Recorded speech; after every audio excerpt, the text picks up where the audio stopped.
ça veut dire soumis à un Dieu. Les textes et les lois, les textes de Chartres, je le répète souvent, ça va évoluer au fur et à mesure du temps. Mais leurs textes, si moi par exemple, ou toi, on aurait été à l'époque de Moussa alayhi salam, à l'époque des tribus de Béni Israël de Moussa alayhi salam, on aurait été musulmans, on aurait été dans la bonne religion.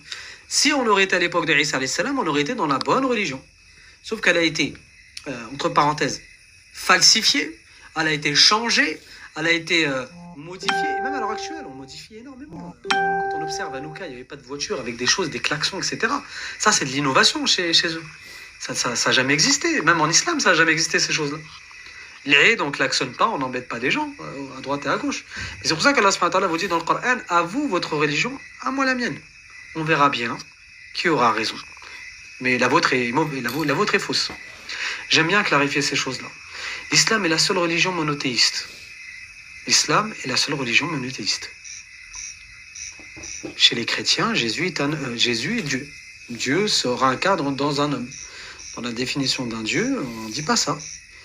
Un Dieu n'a pas besoin, un Dieu est puissant, un Dieu n'a pas besoin de rentrer dans un homme, il ne se réincarne pas, il ne se fatigue pas, il ne mange pas, il ne dort pas. C'est la définition d'un Dieu. Chez les Juifs, on dit que eux aussi, ils ont un seul Dieu, mais leur Dieu, il s'est fatigué le 7e jour. Il a créé la terre 6 jours, et il s'est reposé sur le trône, il était trop fatigué. Alors qu'Allah subhanahu wa ta'ala nous dit dans le Coran, j'ai créé la terre en 6 jours, je ne me suis jamais ennuyé et je ne me suis jamais fatigué.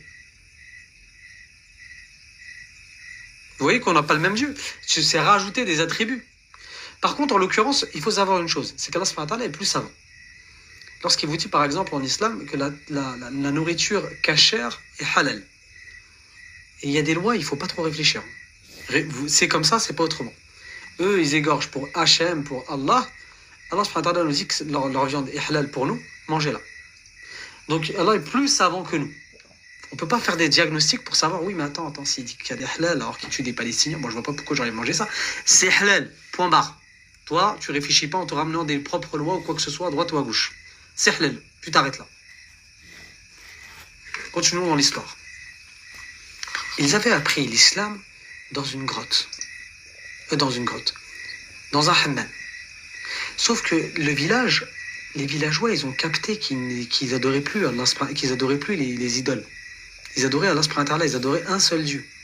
Ce qui fait qu'ils sont partis rapporter cette chose-là au roi. Mon roi, on vient vous voir pour vous annoncer une mauvaise nouvelle. Qu'est-ce qu'il se passe? Il y a des jeunes qui adorent un seul Dieu. Ils n'adorent pas, et on a bien peur qu'ils puissent engrainer